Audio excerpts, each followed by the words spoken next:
Baiklah, di video saya kali ini saya ingin menjawab satu pertanyaan yang ditujukan kepada saya oleh subscriber YouTube saya, yang dimana ia bertanya, "Bang, mengapa laporan polisi itu lambat di prosesnya ya Bang?"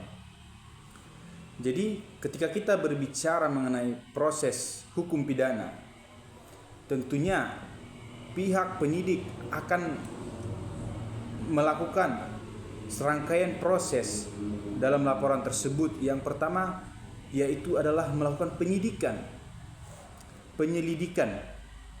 melakukan penyelidikan.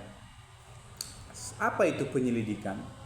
Berdasarkan pasal 1 angka 5 KUHP disebutkan bahwa penyelidikan adalah serangkaian tindakan penyidik untuk mencari dan menemukan suatu peristiwa yang diduga sebagai tindak pidana guna menentukan dapat atau tidaknya dilakukan penyidikan menurut cara yang diatur di dalam undang-undang ini. Jadi itu ya teman-teman, ketika kalian membuat laporan polisi, laporan itu diterima, maka pihak penyidik atau pihak kepolisian yang menyidik kasus tersebut akan melakukan suatu penyelidikan terlebih dahulu yang akan memakan waktu.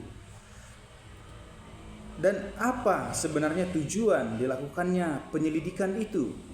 Tujuan dilakukan penyelidikan untuk mencari tahu ada atau tidaknya tindak pidana yang dilakukan. Jadi penyelidikan itu dilakukan untuk menentukan apakah ada suatu peristiwa tindak pidana yang dilakukan. Terus apa itu penyidikan? Setelah dilakukan penyelidikan, maka akan dilakukan rangkaian hukum lainnya, yaitu penyidikan. Apa itu penyidikan?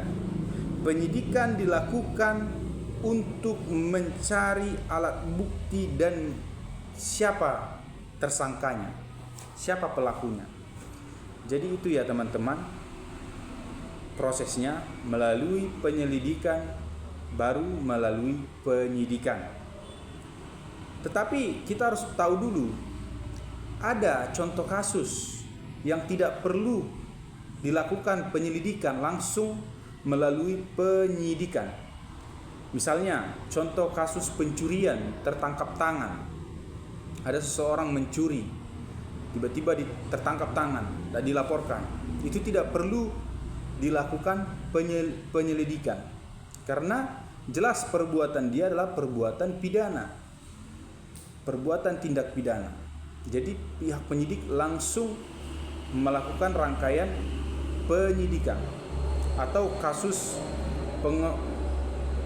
pengeroyokan atau pemukulan yang ada saksi dan langsung ditangkap dan dilaporkan, itu tidak perlu melalui proses penyelidikan, tapi langsung melalui tahap penyidikan.